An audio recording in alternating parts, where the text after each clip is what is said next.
Código Florestal ele não é um problema agrícola ou rural, ele é um problema nacional. Esse foi o grande debate.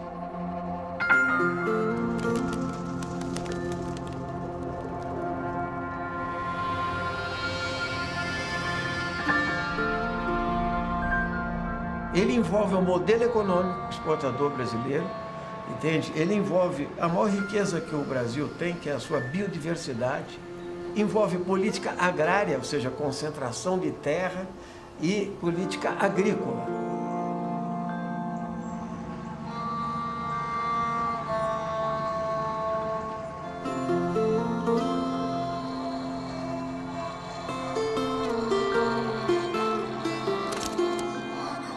Isso foi no tempo da colônia. Quando veio o Reino de Portugal se escorar aqui no Brasil, começaram a cortar tudo que tinha. Primeiro, corta para a construção da cidade que tem que crescer.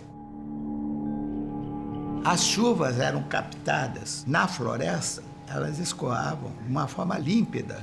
Aumentando a população do Rio de Janeiro, houve já o problema. Escuta, essa água, a gente tem que subir a montanha para ir beber a água.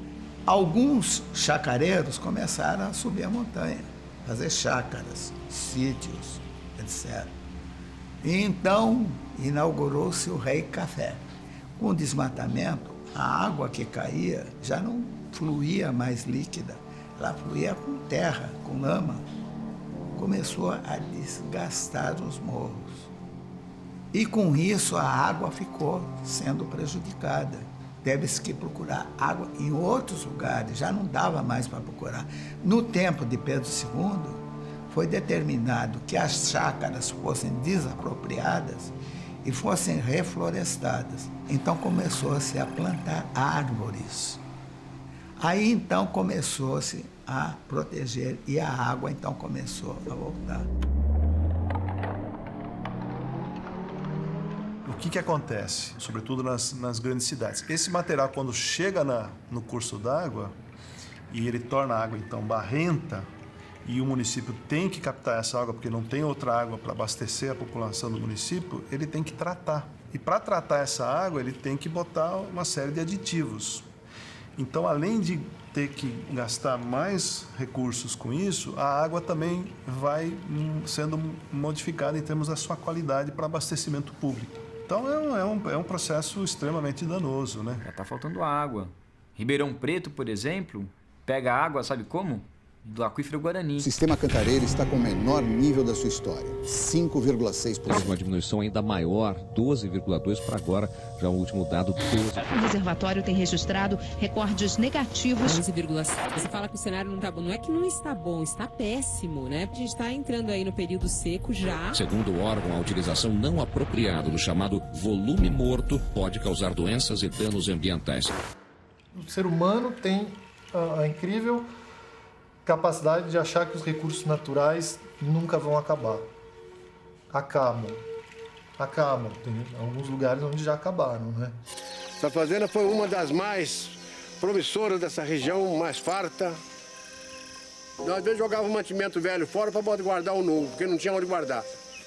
Hoje, você não tem nem o que guardar, porque ninguém produz nada. Todo mundo é culpado. Um excesso de egoísmo de cada um, de querer produzir, de querer fazer cafezal, querer fazer fortuna, não é? Cada um queria colher mais café do que o outro.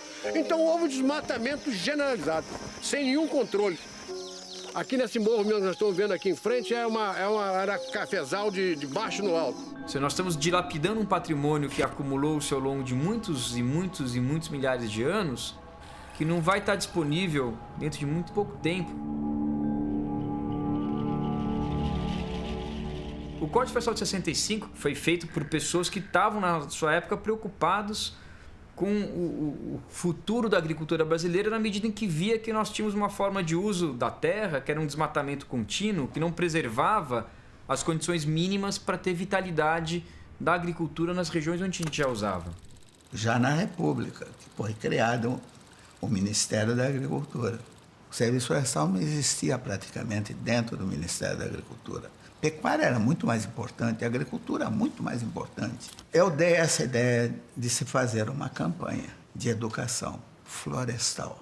Tivemos o apoio da campanha do Assis Chateaubriand. Ele disse: eu coloco os diários associados à disposição dessa campanha. Fizemos a primeira entrevista com o Juscelino Kubitschek. Ele teve que dizer o que ele achava da situação florestal. Isso foi feito com todos os ministros. A coisa tomou um vulto tramando que foi muito bacana. Aí, então, nasceu essa questão do Código Florestal. Eu fiz parte durante 7 anos desse Conselho Florestal Federal. Foi no tempo do Jânio Quadros que determinou um grupo de trabalho para fazer o Código Florestal. Para você ver o cuidado que foi feito, basta um só falar discordo, apaga tudo e vamos começar de novo.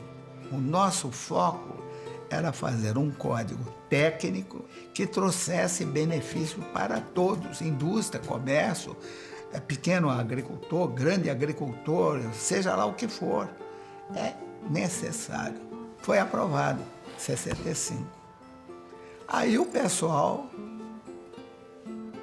é aquela história, velha história, né? Da falta de execução, ou por governadores, prefeitos, ou mesmo secretários, ou mesmo ministros da Agricultura, que não queriam executar. O fato é que nunca foi dado recursos para o serviço florestal poder trabalhar. Na área ambiental e sobretudo na área florestal, a principal punição é a punição administrativa, não é judicial. Ou seja, o fiscal que vai lá, identifica alguém que desmatou e aplica uma multa. Menos de 1% das multas ambientais são pagas. E quem paga, normalmente, são os pequenos e não os grandes. De 65 para cá, o desmatamento foi tão violento na Amazônia que no território de Rondônia, em apenas um ano, se queimou 9% do território. E foi a partir daí, então, que se falou, pô, peraí, vamos fazer um controle aqui, lá no tempo do Fernando Henrique. Foi o maior desmatamento na Amazônia da história do mapeamento do desmatamento no Brasil. Chegou a 29 mil quilômetros quadrados. Pra você ter uma ideia, esse ano foi 5 mil quilômetros quadrados. Em junho de 96 foram 6 vezes mais do que esse ano. E aí a pressão total em cima do presidente, do governo e tal. E aí ele editou uma medida provisória aumentando a restrição de desmatamento em áreas de floresta na Amazônia. Então tinha essa história de que a reserva legal era de 50% das florestas existentes em propriedades rurais na Amazônia, e ele aumentou a restrição para 80%. Reserva legal é uma área do imóvel em que o proprietário deve, obrigatoriamente, manter parte da vegetação nativa, a fim de preservar processos ecológicos essenciais à manutenção de sua propriedade rural.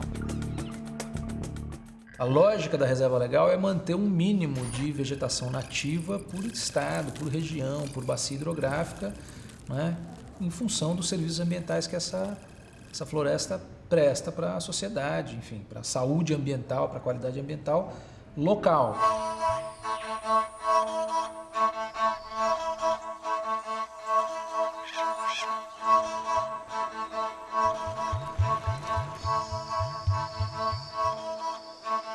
A presença de uma floresta na propriedade rural, ela faz um papel absurdamente importante. Toda a nossa atividade de produção, quando nós falamos de soja, feijão, milho, são atividades que dependem da ação de polinizadores. São insetos, são pequenos animais que vivem nessas florestas na paisagem. E quando essa espécie agrícola está em floração, eles se deslocam para a área agrícola para fazer a polinização. Os cafezais vingam muito melhor os frutos porque tem mais polinização, porque tem os polinizadores que vivem na floresta. Até a soja se beneficia. Você ter as florestas perto das propriedades sempre foi importante.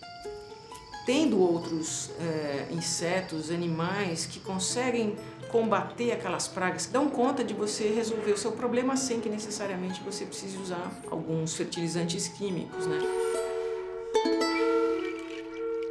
A reserva legal é uma expropriação da propriedade privada e eu, que sou o proprietário rural, ainda tenho responsabilidade pela conservação daquela reserva legal. Então são coisas que não tem sentido, mas tudo isso passou pelo bem da defesa do chamado meio ambiente.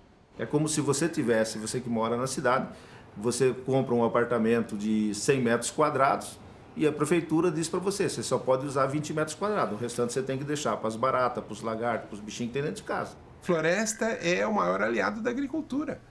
Por quê? O maior insumo da agricultura é água. Né? Você precisa de toneladas de água para produzir uma tonelada de soja. Muitas toneladas para produzir uma tonelada de carne, de bife. Esse é bem conhecido, esse efeito. E agora nós estamos mostrando, já vimos mostrando o efeito da floresta sobre a zona produtiva do Brasil. E não é só Mato Grosso, não. É toda a região meridional da América do Sul, a leste dos Andes. Até a parte central da Argentina recebe a umidade da Amazônia. A depuração da água no ambiente natural ela é feita por micro-organismos. A gente não paga por isso. E essa água boa que a gente tem foi um trabalho aí de denitrificação, um monte de processo químico, que são os micro-organismos que fazem. Não existe incompatibilidade entre agricultura e preservação ambiental. Ao contrário, uma agricultura sábia, ela preserva o meio ambiente, ela na realidade recupera onde ele foi destroçado e ela aumenta a produtividade.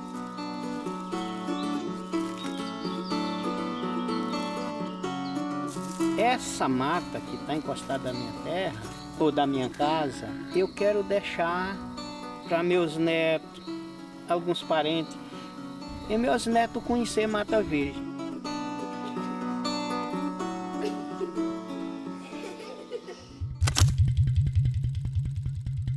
Até 2008, até o dia que o presidente Lula fez um decreto exigindo a regularidade ambiental das propriedades, aí obrigou o Congresso Nacional a pegar um projeto de quase 14 anos, 15 anos que estava aqui do Código Florestal e trazer para discussão, porque caso contrário, os Ministérios Públicos Estaduais e Federais passariam a agir com o mesmo rigor e a mesma determinação que estavam fazendo na Amazônia Legal. Uma parte dos parlamentares brasileiros queriam uma nova lei para anistiar os erros dos produtores. Eles queriam assim, olha, tem um problema. Muitos produtores desmataram na margem dos rios, nas nascentes, e ocuparam áreas que não eram permitidas a ocupação. Alguns parlamentares falaram, pronto, vamos mudar a lei, fica todo mundo dentro da lei. A lei estava começando a ser obrigada a ser cumprida, a justiça estava começando a condenar. O presidente da casa criou uma comissão especial para emitir um parecer sobre todas as propostas de mudança do Código Florestal que existiam aqui. A lógica, óbvio, que foi a de desonerar o produtor rural, facilitar a vida dele, regularizar da maneira mais fácil possível. Nós, ambientalistas, éramos minoria absoluta. Acho que não tínhamos nem 3 votos, nem 4 votos lá dentro. O que se vendia lá é que isso seria muito bom para o agronegócio e não haveria prejuízos para a questão ambiental. A comissão especial se tornou uma comissão para legitimar a anistia àqueles que tinham feito desmatamento ilegal. A anistia existe na lei, senador Bairro Maggi, é para ser dada. Foram anistiados torturadores, foram anistiados aqueles que praticaram atos terroristas. Quantas anistias fiscais foram dadas por este país? Quantos aqueles que cometeram barbárie por esse mundo afora, líderes políticos, foram anistiados pelo Brasil? Mas não é o caso. Não é o caso do Código Florestal. Poderia ser anistia, que não teria nenhum pecado. Depois de uma união muito forte da Frente Parlamentar da Agropecuária, que eu presidi por 2 anos, quase 2 anos e meio, nós conseguimos levantar essa bandeira, fortalecer o setor, sentar numa mesa com todos os interessados e discutir, como gente grande, responsável, aquilo que fosse o interesse do meio ambiente e o interesse da produção. Produtor que estamos mais tratando... de 100 hectares. Presidente, excesso do Brasil que produz... A terra não entende de prazo. A terra não sabe se é 5 anos que ela precisa, se é 10, se é 20, se é um mês, se é 2 meses. Essa história de reserva legal, preservar e recuperar, é só conversa fiada, porque na verdade o que importa é a produção de alimentos. Obrigado, senhor presidente. A produção de alimentos é tão importante ou mais do que você preservar o meio ambiente. Grande parte da produção agrícola brasileira, que é a produção de commodities agrícolas, ou seja, o Brasil, a grande parte não é a mandioca que nós comemos em casa ou o feijão, a grande parte é a soja para exportação, o algodão para exportação, a cana para o etanol e por aí vai. Nós temos 270 milhões de hectares de áreas agrícolas no Brasil.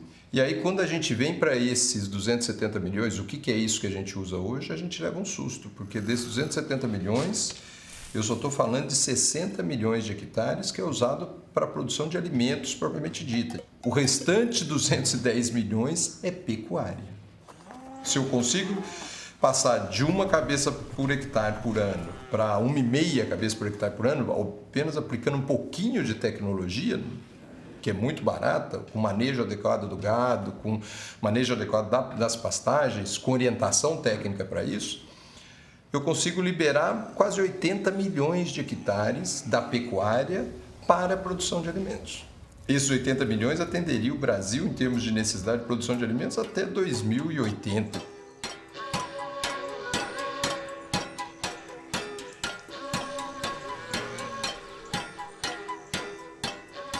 Minha preocupação maior é o custo dessa operação. Porque aqui é importante que a sociedade saiba que apenas o produtor rural está bancando isso. E ninguém indeniza o produtor rural, né, pelo que ele teve que retirar da sua propriedade, da sua produção, para poder fazer um programa de preservação. Sobretudo os pequenos e médios proprietários estão endividados até o pescoço hoje, porque você tem um sistema, uma política deliberada agrícola, em que o sujeito tem que comprar semente certificada, que é cara, que paga royalties, tem que usar toneladas de agrotóxico, de fertilizante, pegar crédito no banco. Ou seja, ele tem uma cadeia de situações que faz com que ele, na verdade, só role dívida. Falam para ele o seguinte: olha, o seu problema não é isso tudo, é a mata ciliar. O seu problema é aquela nascente, que você vai ter que restaurar e vai te quebrar. Tem um monte de gente quebrada, mas tem alguns poucos que estão estourando de ganhar dinheiro. O PIB brasileiro só cresce, o PIB do agronegócio. A agricultura brasileira vive um momento de bonança, não vive um momento de crise, né? Então, se a gente conseguisse separar esse pequeno e falar só, então para esse pequeno, tudo bem, ele não vai ser mais multado, vai ter alguma condição que vai incentivar ele a fazer, mas ele tem que fazer. Você cria as condições para isso, é isso que deveria acontecer.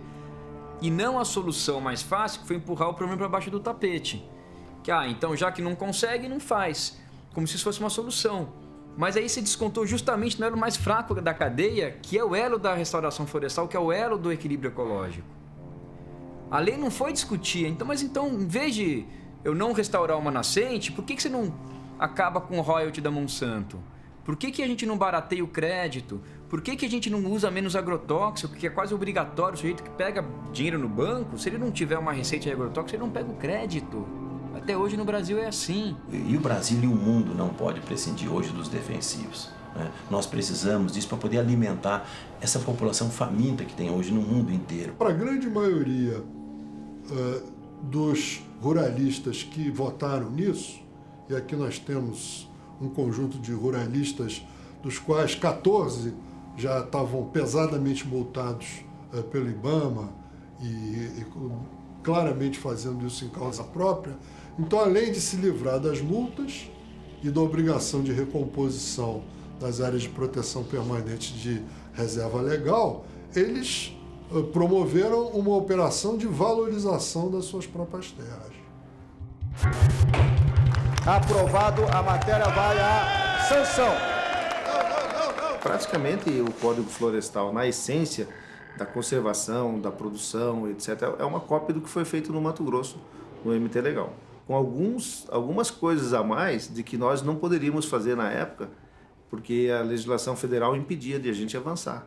Uma lógica de intensificar o uso, de consolidar o uso das áreas já abertas. E não teve um debate sobre o impacto ecológico disso no médio e longo prazo. Um dos pontos, dos focos que a gente queria era consolidar as áreas ocupadas. O que isso significa?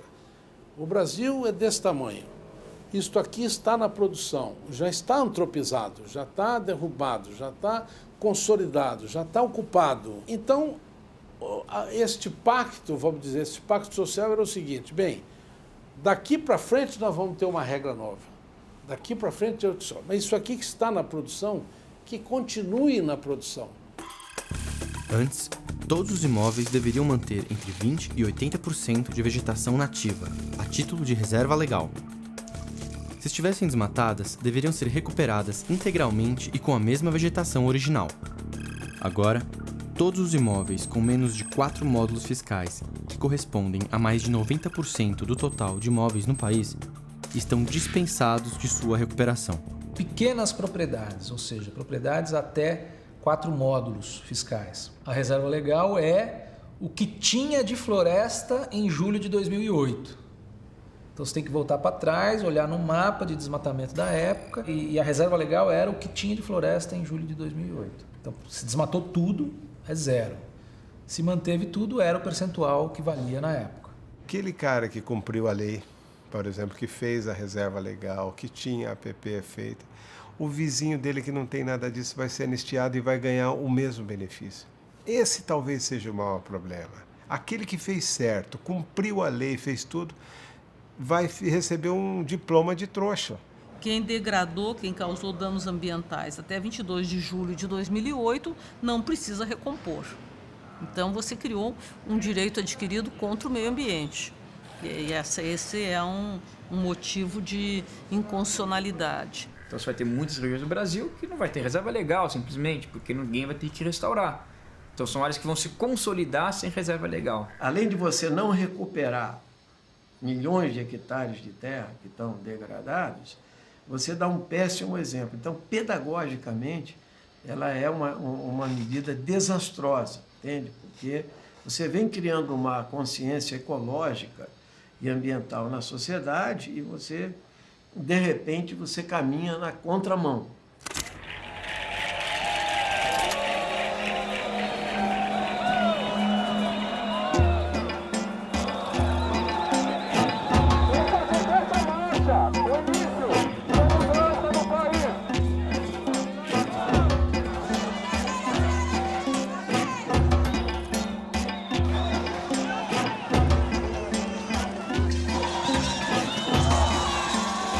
Consultas públicas foram feitas onde cerca de 85% das pessoas não queriam a mudança do código, porque entendiam que o código devia ser discutido muito mais a fundo. Então a gente perdeu porque o sistema político é distorcido. Se ele refletisse o que a sociedade de fato pensa, a gente não tinha perdido, mas a gente perdeu. E aí foi a campanha do Veta Dilma. Presidente, eu vou quebrar o protocolo por um instante só para te fazer um pedido. Veta Dilma.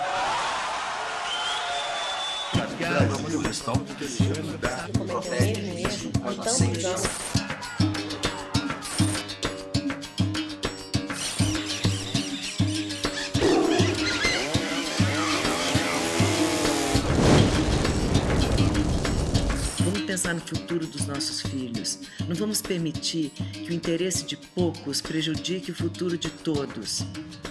Vamos repensar esse código? Vamos construir um Brasil melhor? Ainda dá tempo.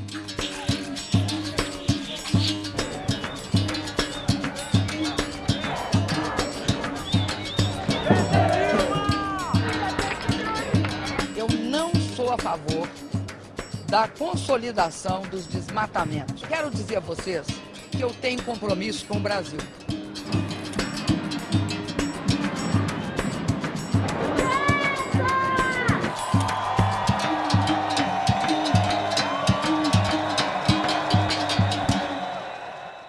Pode vetar partes ou até mesmo o código inteiro. E é isso que a gente quer. A gente quer um Veta Dilma. Não, mas um veta tudo, né? Veta tudo, Dilma. Por isso, no domingo, dia 20 de maio, participe da manifestação Veta Dilma em Fortaleza. O Veta Dilma, no fundo, ele refletia essa coisa da sociedade ser contra, entendeu? Preparamos um abaixo-assinado que coletou mais de 1 milhão de assinaturas e foram enviados a Dilma pedindo Veta Dilma. Olha aqui, presidenta, veta Dilma, veta esse Código Florestal, que é um desrespeito às pessoas e ao país. Dentre as diversas barbaridades contidas na revisão do Código Florestal, uma me chama muita atenção. A palavra anistia, que em sua origem é uma palavra muito bonita, no Brasil ela adquire um significado nefasto. E a Dilma tentou dar um sinal para a sociedade de que ela queria reequilibrar um pouco o jogo, vetando algumas coisas. Fez vários vetinhos, alguns até eram vetos ruins, porque tiravam coisas positivas que estavam na lei. Mas passou para a sociedade essa ideia de que, a Dilma resolveu o assunto. O Estado brasileiro, o poder público, o governo federal jogou um papel parcial nessa história. Poderia ter mediado esse processo todo para o resultado ser menos desequilibrado. O governo não tem uma unidade, ele não pensa. Eu acho que propositalmente ele fica agradando. O meio ambiente agrada aqui, desenvolvimento agrário agrada aqui, agricultura, Minas Energia, não sei o que, agrada lá. E sem essa unicidade de políticas, vai ficar sempre essa ambiguidade e os fortes sempre vão vencer os fracos. Isso aqui é a realidade.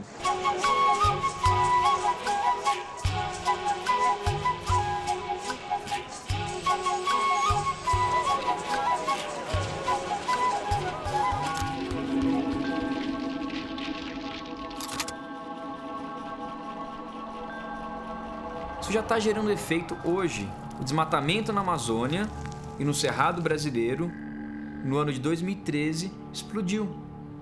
Então o Brasil, que vinha de vários anos de queda no desmatamento, sucessivas, voltou a ter um pique, mas um pique grande de desmatamento. Até mesmo na Amazônia, que era o bioma mais fiscalizado, o Cerrado nem se fala. Na Mata Atlântica, o último levantamento feito esse ano também já constatou, pela primeira vez em 5 anos, um aumento do desmatamento.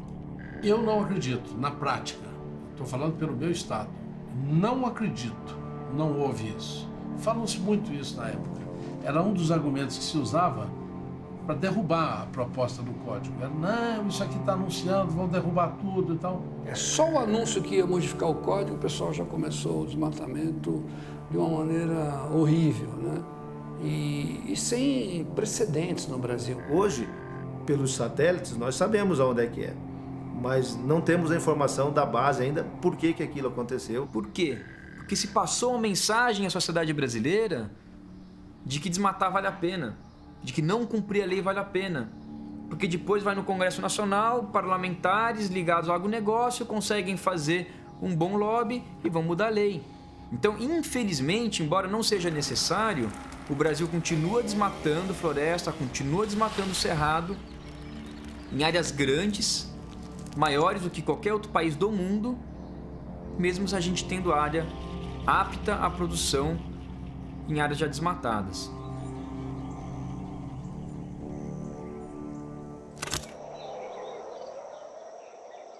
Então vamos aqui imaginar que um produtor qualquer desses que o pessoal chama que são os grileiros, que eles usam muito essas expressões, ele foi lá e derrubou 1.000 hectares. Derrubou tudo. Ele prova que ele derrubou antes de 2008. Então ele está obrigado aqui a regenerar ou recompor ou compensar.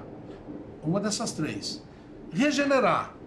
Ele vai lá no órgão ambiental, faz o acordo com o órgão ambiental, que é o PRA, que é o Programa de Regularização Ambiental que está previsto aí, escolhe, daqui para trás eu vou regenerar. Passa uma seca, larga para lá, esquece, nunca mais entra, a própria natureza, e na Amazônia funciona. A própria natureza dá conta de trazer de volta. Aqui no noroeste do estado de São Paulo, onde a gente tem menos de 4% de vegetação remanescente, é triste falar esse número, você tem que pôr a mão na massa e gastar dinheiro. Se não plantar, se não colocar a mão na massa, não tem como fazer mágica numa situação dessa, né? Na recomposição, ele planta essências exóticas e essências nativas, 50% está aí previsto, 50% de cada, e ele pode, no futuro, fazer um manejo florestal e vender a madeira. Então, isso aliviou os custos dos produtores, porque não é nada barato você plantar 1 hectare de floresta nativa, são várias essências e tudo mais. Então, o código, de fato, flexibilizou nisso. A gente não recomenda que seja feito com espécies exóticas. Então você destrói uma floresta de Mata Atlântica e planta eucalipto no lugar.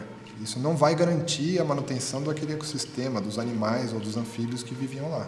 Porque não adianta você regenerar com cultura exótica. Talvez para o uso de madeira, mas isso é outro uso. Para a biodiversidade, não. E aqui a gente está no viveiro da Bioflora, tá? Um viveiro que já tem hoje 15 anos, né?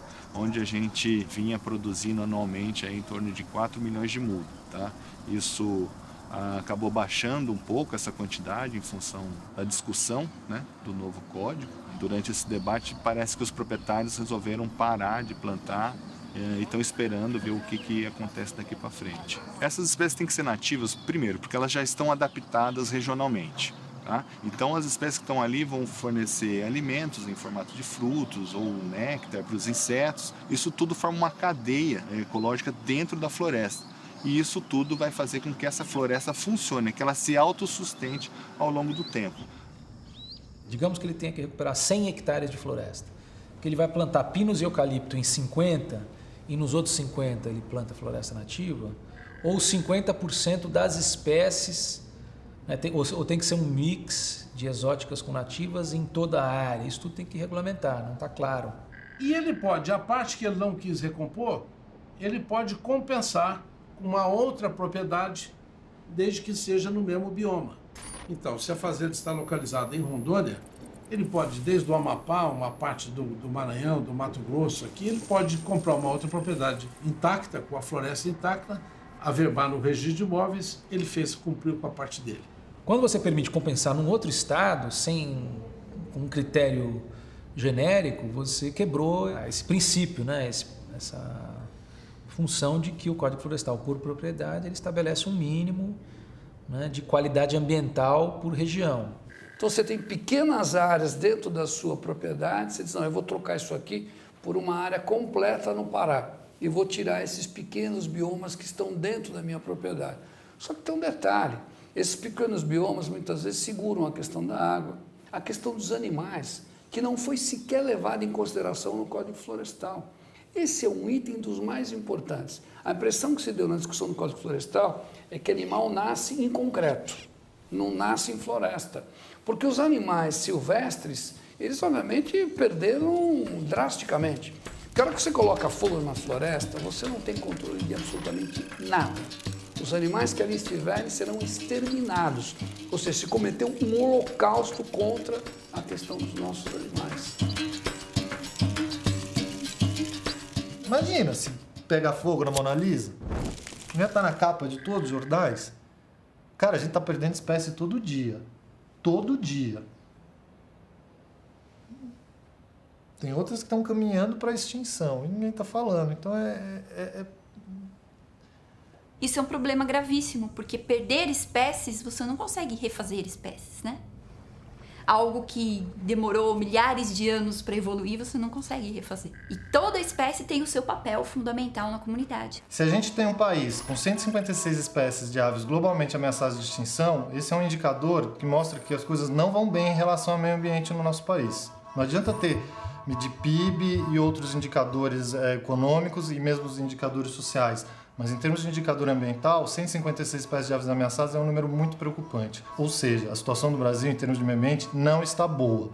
E isso é super importante considerar quando a gente vai mexer na legislação ambiental. E é dever do poder público também evitar a extinção de espécies. Porque a extinção de espécies é causa e consequência do desequilíbrio ecológico, né? Então, é consequência porque o desmatamento leva ao sumiço daquela espécie, mas aquela espécie tem um papel, né, na cadeia ecológica que vai fazer falta. Todo um estudo que prova que a própria sustentabilidade das propriedades são fundamentais que você mantenha áreas de mata nativa, entende? Sobre todos os aspectos, né? E isso acabou gerando uma pressão violenta para você separar o que é APP de reserva legal. O que é uma APP? São áreas mais sensíveis, topo de morro, beira de rio, entendeu? Enquanto que a reserva legal é uma área que você deixa preservada para diversas funções ambientais e ecológicas. Eles fundiram as duas pelo novo projeto. A Dilma não vetou isso aí. Então, se você tinha 20% de reserva legal, 30% de APP, você tinha 50% da propriedade que era intocada. Agora é no máximo 30%. Áreas de preservação permanente. Preservação quer dizer sem uso. Não pode ter uso. No uso você vai prejudicar alguma coisa ali dentro. Vou te dar um exemplo. Construção de estádios de futebol em áreas de preservação permanente. Vou dar um outro exemplo, né? Toda aquela infraestrutura que foi construída para receber o Papa, que eles não vão poder fazer a visita do Papa lá, o Papa vai ter que ir para Copacabana, porque onde eles investiram a grana está um lamaçal só.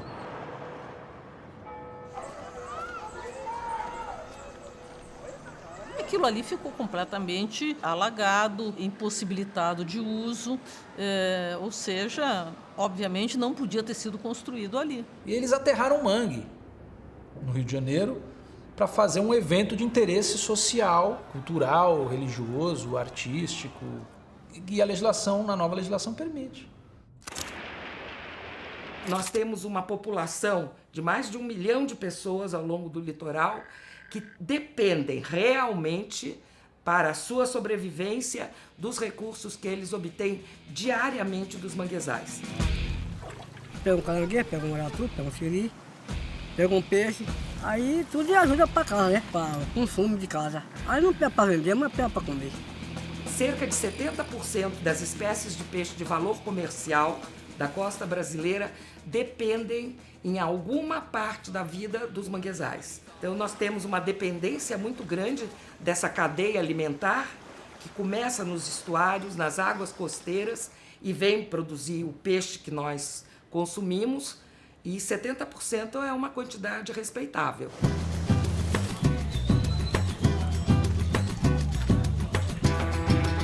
A nova lei diminuiu a proteção aos manguezais. Antes, eles eram considerados áreas de preservação permanente em toda a sua extensão, o que proibia sua ocupação, a não ser em casos excepcionais. Agora, não só todas as áreas já desmatadas até 2008 poderão ser ocupadas por construções, como as ainda preservadas poderão ser parcialmente ocupadas por tanques de camarão ou salinas. O impacto primeiro começa, a retirada da cobertura faz aumentar a temperatura do solo, né, que protege o solo. O primeiro impacto é sobre as ostras, sobre os caranguejos, né, sobre os peixes, né, e a gente já não observa mais aves aqui na região, como garças, aves migratórias. Aqui era uma área de pouso de aves migratórias, né, a gente já não observa mais. Sem contar que a gente está tirando a proteína animal, né, e ameaçando a segurança alimentar das populações ribeirinhas. Então, está faltando na conta, na verdade, do Estado, né, contabilizar essas perdas relacionadas ao impacto sobre a biodiversidade. Em função da degradação dos estuários na região nordeste do país, muitos filhotes recém-nascidos de peixes-bois encalham nas praias. E a gente faz um trabalho de resgate, reabilitação e reintrodução. A principal atividade da Associação Peixe-Boi é o turismo de observação de peixe-boi e a observação dos manguezais.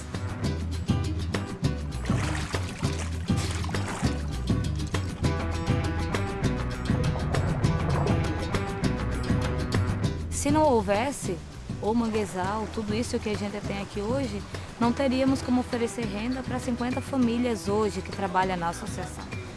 Então, se acabar toda essa área de manguezal, se degradar, essas pessoas vão perder a renda direta que elas têm, causando um dano gigante. Zona costeira é patrimônio nacional. Manguezal está na zona costeira. É patrimônio nacional e é área de preservação permanente. O Apicum é a região onde o manguezal coloniza quando os níveis do mar sobem. Faz parte, está na faixa do Entre Marés. Apicum é manguezal. Porém, o que vem? 10% dos manguezais do bioma amazônico, que é Amapá, Pará e Maranhão, podem ser usados para carcinocultura.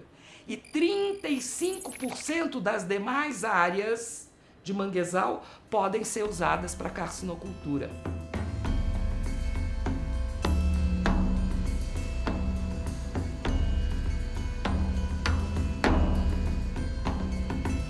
Ao substituir o manguezal pela carcinicultura, nós estamos falando de desemprego.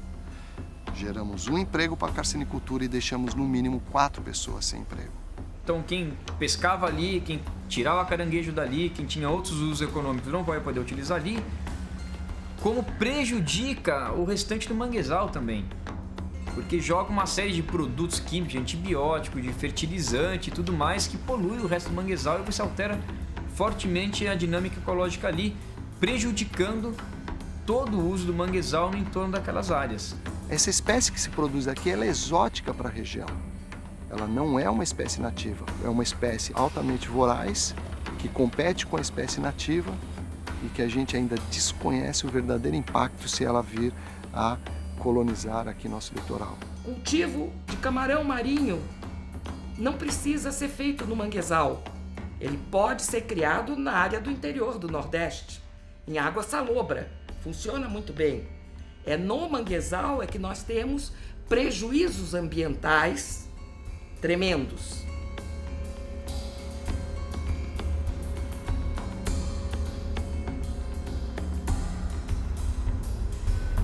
Então nós vamos perder todas as múltiplas funções dos manguezais para beneficiar uma.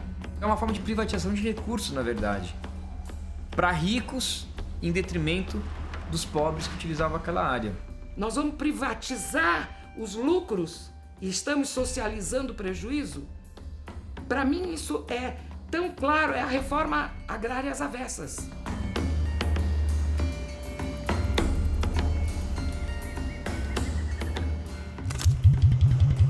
Eu tenho a lei que vai me autorizar ou não a construção, a ocupação de uma área, mas tem que ter um estudo para determinar ou para tentar mostrar para o poder público quais os problemas que essas áreas podem oferecer.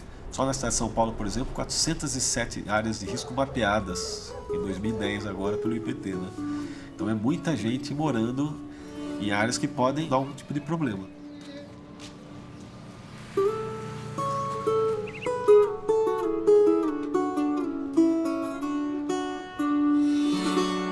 As encostas elas são representadas pelas superfícies, né, inclinadas dos terrenos que a gente encontra no nosso dia a dia. Então, de fato, acima de 25 graus é complicado, né, você ocupar. Não é impossível. A nova lei diminuiu a proteção às encostas íngremes e topos de morro. Antes, todas as encostas com mais de 45 graus de inclinação e todos os topos de morro deveriam ser mantidos com vegetação nativa. Agora, todas as encostas com mais de 45 graus de inclinação e todos os topos de morro irregularmente desmatados até 2008 poderão permanecer como pastagens ou plantações.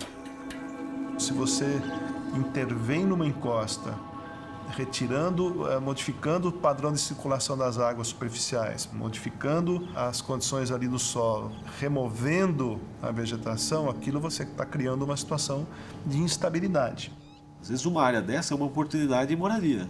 Então não importa se ele está no topo, na porção intermediária da encosta, se tem 45 graus. O solo que está ali, que se desenvolveu naquela encosta, ele às vezes acaba sendo removido, né, por erosão, né, às vezes até por escorregamentos, né, que são processos mais rápidos, né, então aquela chuva concentrou e...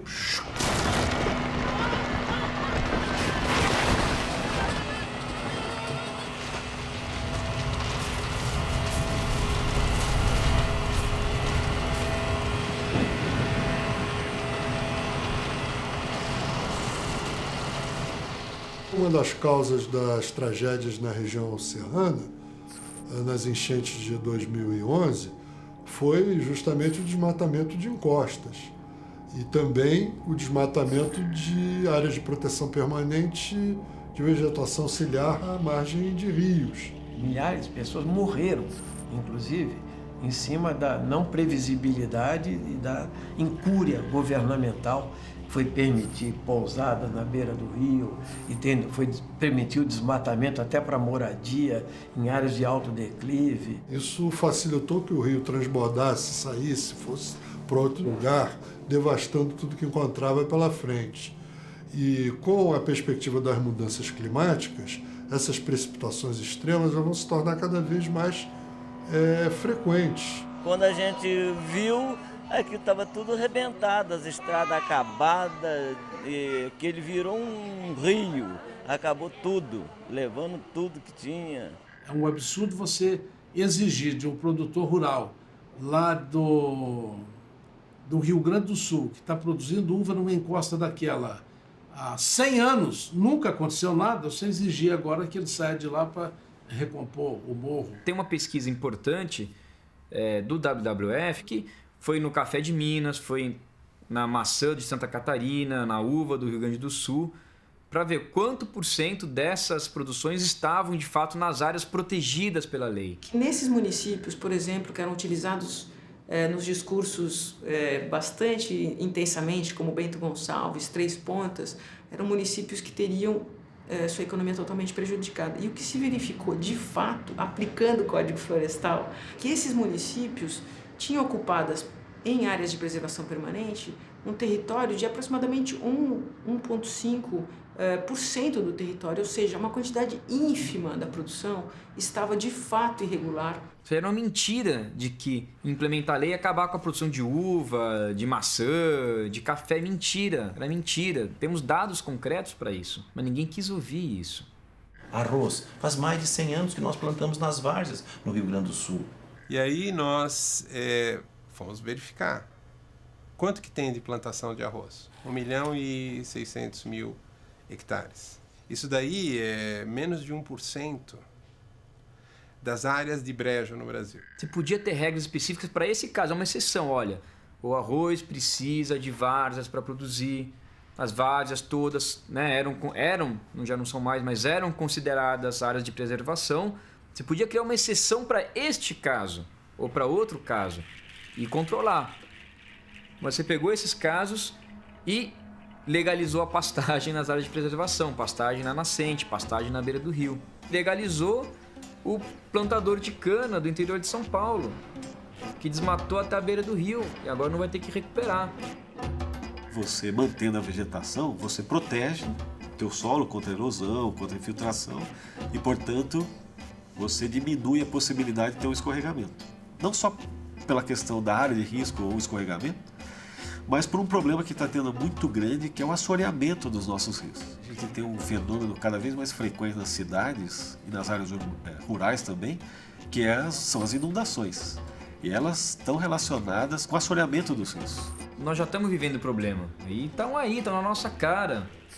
Quando tem uma chuva e desliza terra no Rio de Janeiro, Santa Catarina e tudo mais, isso é o Código Florestal sendo aplicado, é o novo código sendo aplicado na prática. É aí, tá lá. Deslizou por quê? Não tinha floresta. Inundou por quê? Estava na beira do rio. Inundou por quê? Porque aquele rio já está assoreado, então quando chove não segura mais tanta água, transborda. Isso foi dito, tu não sabia disso.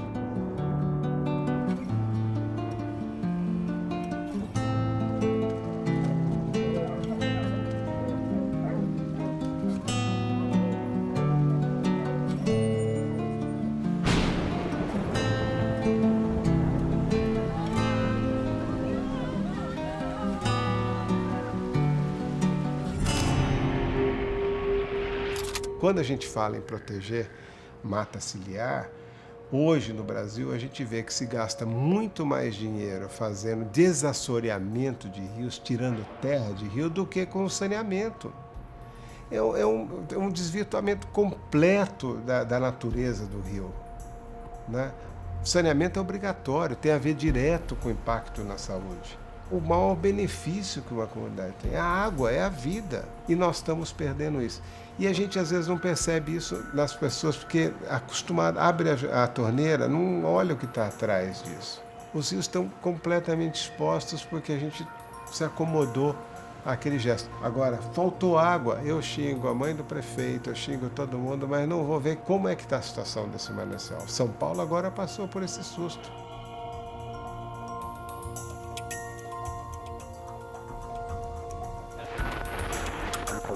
Podemos ter, para os próximos meses, aí, um risco claro para a população? Se não houver muito cuidado com relação ao controle de qualidade após o tratamento com agrotóxicos, pesticidas, que são elementos químicos perigosos, pode sim haver. Tem que haver muito controle. Enquanto o resultado da análise não sai, os problemas de saúde começam a aparecer. Dor no estômago, o cheiro da água é muito ruim, quando eu bebo água também. O pequeno Gabriel 38,5 de febre. Não é justo a gente pagar pela água podre. Para os próximos dias, a aprovação da cobrança de multa para quem aumentar o consumo de água.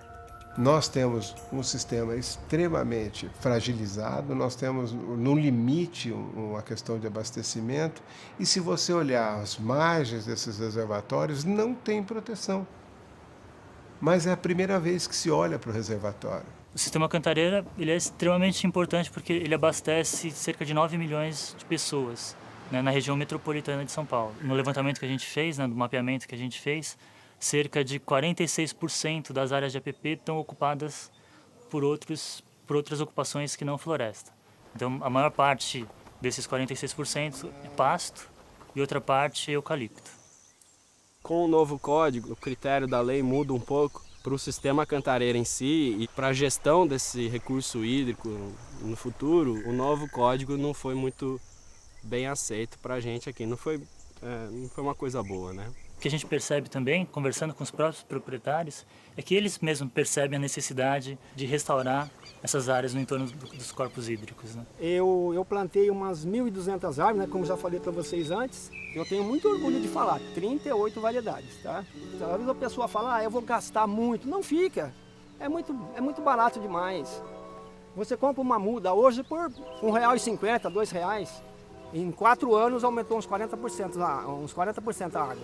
Tá mais limpa a água, tudo, né? Valeu a pena. Nossa, valeu a pena. Um primeiro papel importante que essa floresta desempenha, ela é interceptação.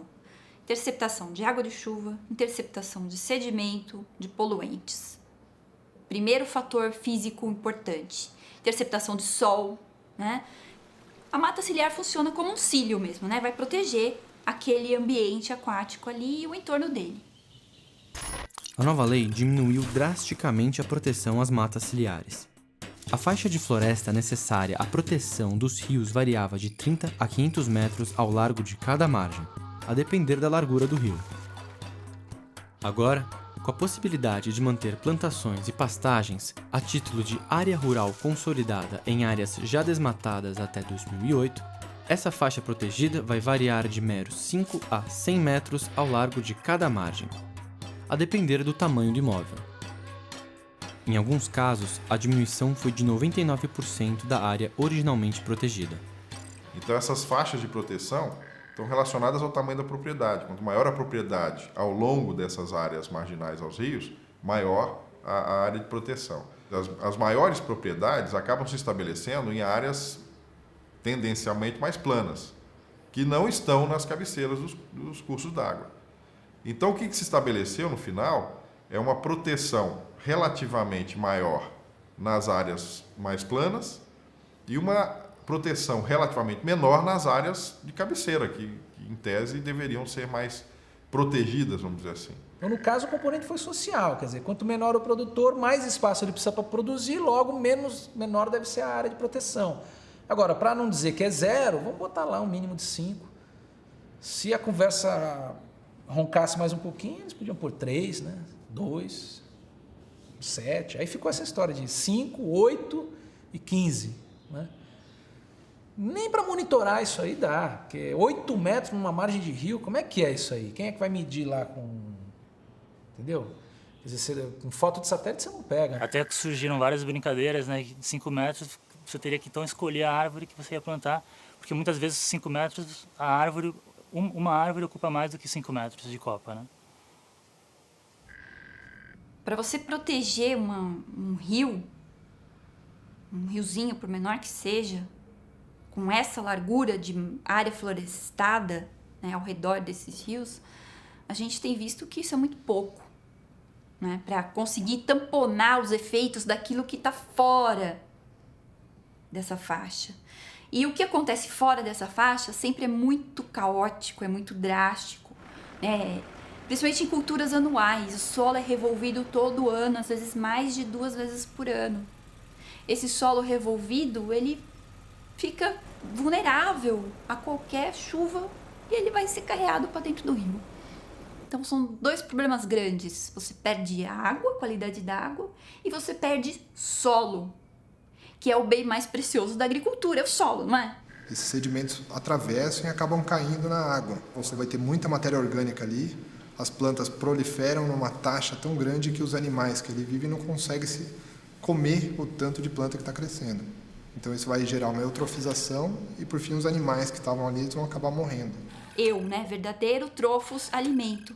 Significa o quê? Mais produtores ali, porque algas são organismos produtores porque elas fazem a fotossíntese. Ambiente eutrofizado significa o quê? Que essa matéria orgânica produzida das algas, ela vai precisar ser decomposta. E ela vai usar o quê? Oxigênio para se decompor. Então esse ambiente vai ser um ambiente com grande tendência à hipoxia. O que é hipoxia? Um local com baixa quantidade de oxigênio dissolvido. Baixa quantidade de oxigênio dissolvido, menos oxigênio para quem precisa respirar dentro da água, que são os peixes, larvas de insetos e todos esses outros organismos aquáticos. E isso pode acabar matando os anfíbios também, eliminando espécies que não vão conseguir viver nesse ambiente. Tem os predadores das pragas, né, que vivem dentro da floresta e que ajudam a diminuir o impacto da monocultura ou das culturas que sofrem ataques de insetos. E isso depois a gente tem até um problema de saúde, porque depois aquele agricultor não vai conseguir não usar um defensivo agrícola. Então, se ele era um produtor orgânico, vai ficar muito mais difícil para ele.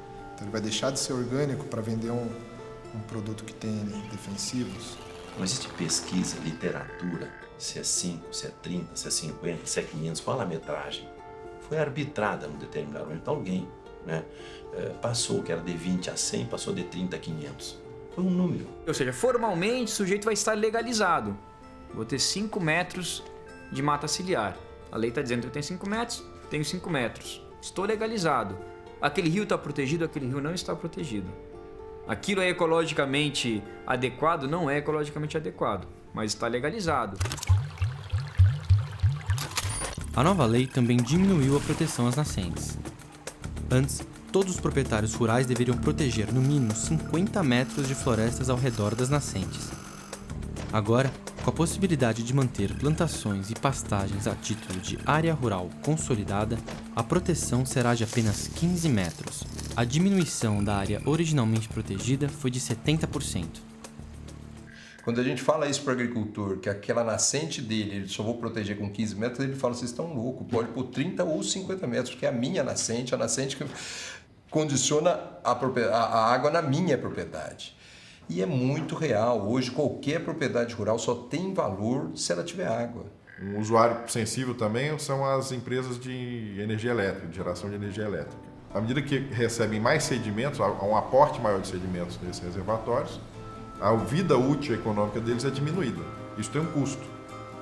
Esse custo, no caso, é da empresa de energia elétrica, por exemplo. A empresa, lógico, ela tem a prerrogativa de repassar isso aos custos das tarifas, etc. e tal, que de outra forma, o cidadão que está lá na ponta, que tem energia na sua casa, também é um beneficiário indireto desse processo.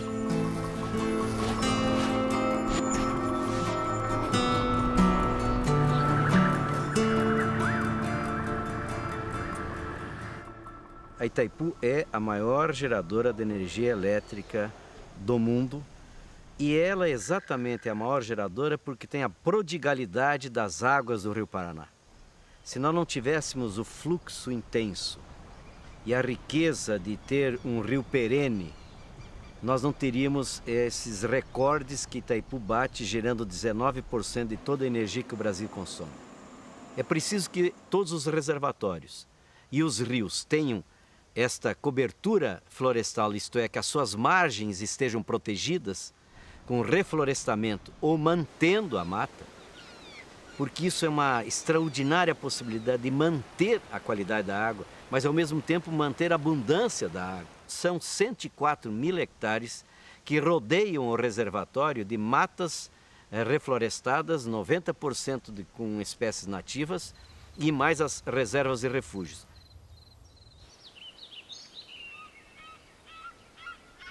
Mesmo discutindo o Código Florestal, nós estamos fazendo a mata ciliar, sem uma briga, repito, e nenhuma pequena propriedade inviabilizada. Esse é um discurso que não tem consistência.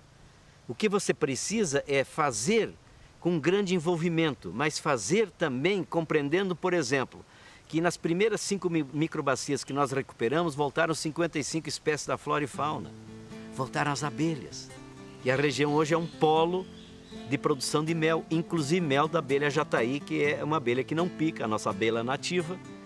A cooperativa hoje tem 401 pontos de venda de mel no Brasil. A cooperativa funciona o seguinte, ela é um suporte comercial da agricultura familiar. Na realidade, a agricultura familiar não vive só da apicultura, ela vive de vários produtos diversificados ao mesmo tempo, que você preserva o meio ambiente e preserva a mata ciliar.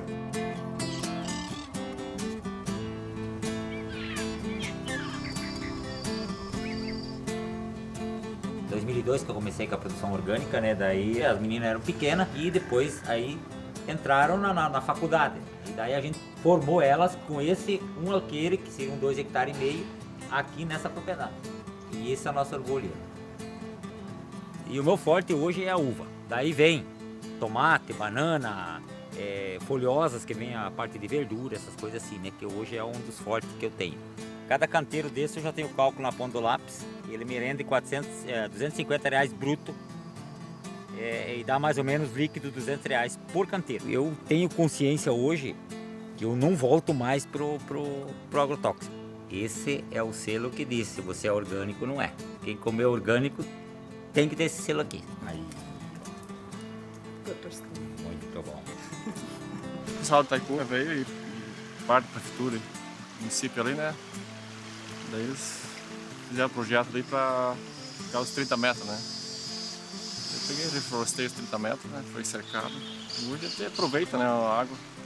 Há quantos anos ficou sem preservação, né? Os animais chegavam perto da água e se sujavam, né? E com isso hoje aumentou a água já, né? Os animais voltaram, né? Daí eu uso essa água para irrigação, né? O mais principal mesmo para sobreviver aqui é a irrigação, né? Essa água aqui é uma mina de ouro. Hoje os animais aí sobrevivem só por causa da água, né? Porque tu pode irrigar, né? Não falta passo, né? Sem a água ali é difícil viver numa área pequena, né? Por isso o máximo tem que preservar a água, né? Porque a água é tudo, né? Se você for pensar, antigamente a gente não tinha problema de água. Segundo os pessoal que morava por aqui na nossa região, tinha água em abundância. Então os exemplos são práticos, onde a gente restaurou, fez a mata ciliar, recuperou as minas, está atendendo várias famílias, não só uma, que nem essa aqui, na época atendia uma família só, hoje ela está atendendo 14 famílias. Então vale a pena a gente investir e fazer essa restauração. Então a mata ciliar seria para proteger as nascentes, porque como é que 15 metros logo a enxurrada entra nessas nascentes, então deveria ter uma metragem maior para poder proteger mais a água da chuva, não assorear tanto essas nascentes. Claro que o pequeno produtor ele sente falta dessa área de terra, mas do outro lado ele ganha muito também, se for fazer a proteção da fauna e flora, porque a gente nota aqui, onde nós começamos a fazer há 10 anos atrás, os primeiros projetos que foram feitos, está voltando muitos animais silvestres, está voltando. A própria abelha está aumentando, então aparentemente perde-se, mas lá na frente ganha bastante. Às vezes é claro que não pode ser nem 35 e nem 40, ou quem sabe 25, e compensa lá na sequência na outra área da microbacia. Mas é só você verificar com o pequeno produtor que nós temos dezenas e dezenas de depoimentos dizendo: eu devia ter feito isso 20 anos antes. As áreas úmidas da Amazônia, os igapós, as várzeas, isso é uma coisa escandalosa, que foi dito aos parlamentares durante a votação. Que quando você muda a forma de medir as áreas de preservação de beira de rio, que deixa de ser as áreas de alagação máxima e passa a ser as áreas chamadas de leito regular, que no fundo é a área do rio na seca, todas as grandes várzeas amazônicas, todos os pantanais do Brasil, que na época de chuva tem um pulso de inundação e essa inundação permanece ali por meses, essas áreas deixaram de estar protegidas. Só na Amazônia são 400 mil quilômetros quadrados de várzeas e igapós que deixam de estar protegidas só com a aprovação da nova lei. Isso é mais do que São Paulo e Paraná juntos. Isso é muito grave, porque nessas áreas são áreas que tem milhões de pessoas morando que dependem desses ambientes para sobreviverem. Depende da pesca, depende da fertilidade dessas áreas, desse sobe e desce dos rios, depende do extrativismo do açaí, da pupunha, de uma série, né, de espécies da flora e da fauna que tem ali, que eles caçam também, que vivem nesses ambientes. e que agora podem ser drenados, detonados legalmente.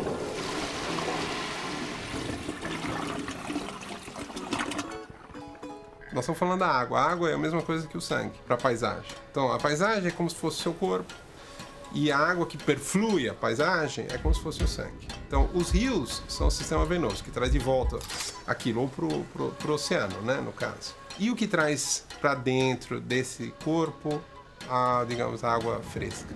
Chuva. São os rios aéreos, rios voadores, que é outra coisa que a gente trabalha aqui também. Tem duas cidades. Uma chama Querência, a outra chama Lucas do Rio Verde, no Mato Grosso. Estão na mesma latitude, 400 quilômetros de distância uma da outra. Uma está aqui, na região, era floresta, foi toda desmatada, e a outra está aqui numa área mais interna, a oeste do Parque do Xingu.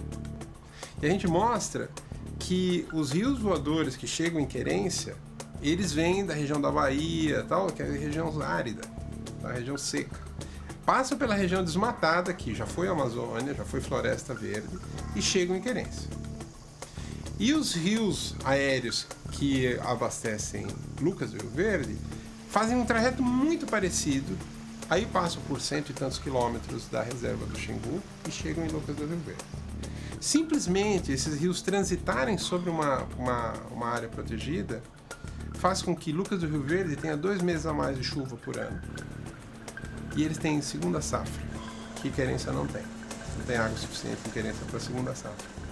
Isso se traduz em milhões e milhões e milhões de reais de lucro para Lucas do Rio Verde. Na região de Sapezal, por exemplo, quase divisa com Rondônia e Bolívia, eu consigo fazer 2 safras por ano.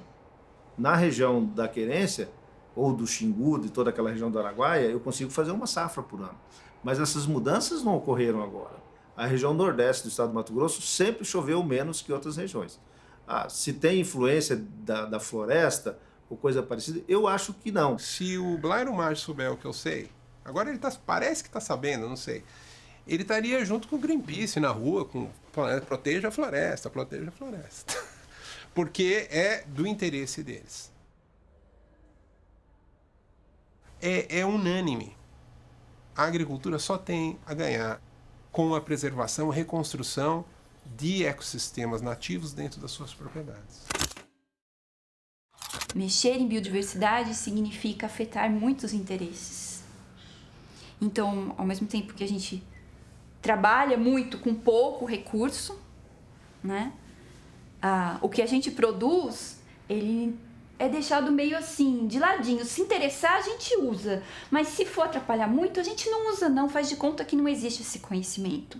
Foi oferecido ao Congresso Nacional um arsenal de instrumentos tecnológicos novos que poderiam ter sido muito bem aproveitados numa legislação realmente moderna, ágil e que combinasse o respeito com o meio ambiente e o estímulo a uma produção rural sustentável. O SBPC participou de vários debates, houve inclusive um grupo dentro da SBPC que tratou do assunto, discutiu e gerou um documento bastante interessante sobre essas questões de manutenção de áreas, APP, reserva legal. No entanto, no final das contas, o que valeu foi um lobby em Congresso. Quer dizer, eu diria que não há, o lobby científico é praticamente inexistente. Em havendo a vontade política, a ciência tem muito a contribuir, né? Precisa haver a vontade política. E o que nós estamos vendo? Que a vontade política está atrelada aos interesses com forte raízes ideológicas, não necessariamente no interesse da sociedade ou do Brasil. E se você fizer essa pergunta a cada um da comunidade científica, você vai sentir a mesma coisa. Os documentos feitos pela SBPC, os documentos feitos pela Academia Brasileira de Ciências, os documentos feitos por nós, de norte a sul, não sou só eu, existe um grupo grande, não só dos manguezais, como dos outros sistemas, das outras áreas úmidas, e nós não fomos escutados. Nós fizemos várias recomendações, saíram assinadas do Ministério do Meio Ambiente, foram enviadas essas recomendações de um Comitê Nacional de Zonas Úmidas. Sequer fomos lidos. Não fomos escutados e a nossa proposta era levar para o legislativo sempre as questões científicas, como é que as alterações do código poderiam ou não ser sustentadas pelo conhecimento científico. E na Câmara esse conhecimento científico foi praticamente ignorado e não era nem a intenção de usá-lo. Houve uma grande mobilização da comunidade científica para tentar mostrar o porquê não fazer isso.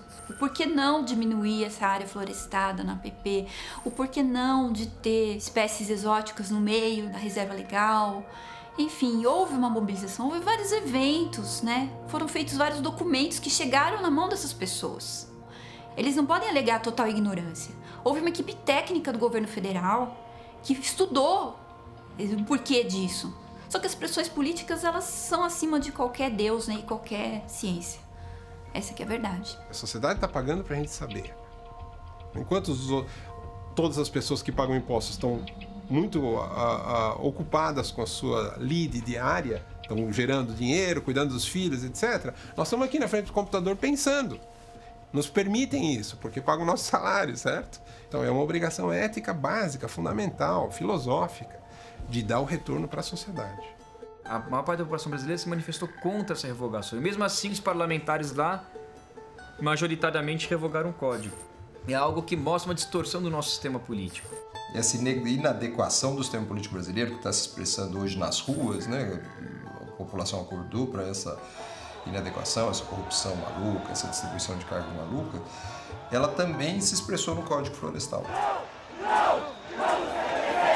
Esse sentimento de traição dos parlamentares que fazem uma sacanagem por interesses corporativos, acho que isso motivou as pessoas a irem para a rua. O povo é que vota. Eu estou aqui em Brasília porque alguém me votou em mim. Então, o povo é que tem que saber escolher melhor os seus representantes.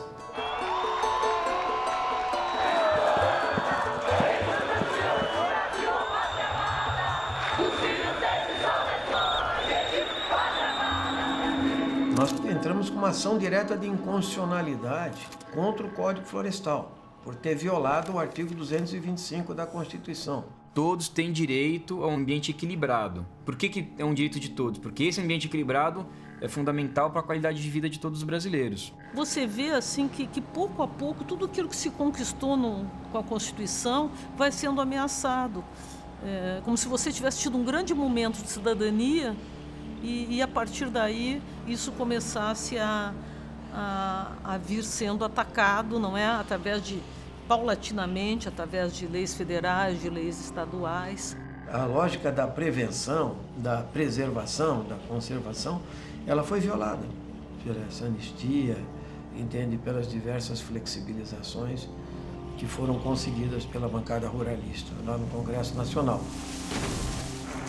Foram tantas as barbáries que foram cometidas contra a natureza e contra a sociedade que ela não vai ter como parar em pé, porque não se sustenta, não tem como você falar tem que envenenar, tem que contaminar o rio, tem que derrubar a floresta, não tem nada que sustente isso. E você tem uma Constituição acima de uma lei menor, quer dizer, você tem algumas leis pétreas, né? E o caso da Constituição, que estão acima de discussões específicas. Tem um parágrafo lá que fala o seguinte: é dever do poder público restaurar os processos ecológicos fundamentais. Se um ambiente equilibrado é fundamental, aqueles lugares em que está desequilibrado e, portanto, gerando problemas à nossa qualidade de vida, é dever do Estado brasileiro restaurar os processos ecológicos fundamentais. Ou seja, aqueles processos ecológicos que vão garantir, né, um ambiente equilibrado e, portanto, chuva na época certa, na quantidade certa, o rio correndo da forma correta, que a gente pode beber essa água, enfim.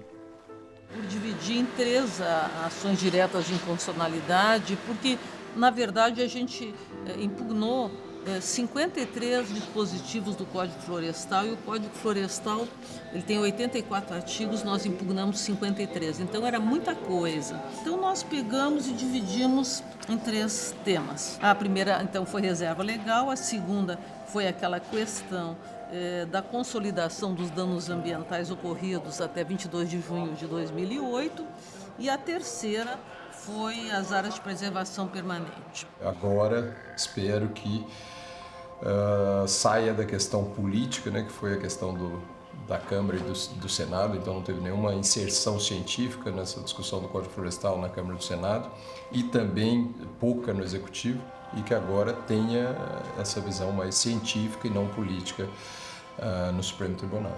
Então, essa é a nossa esperança.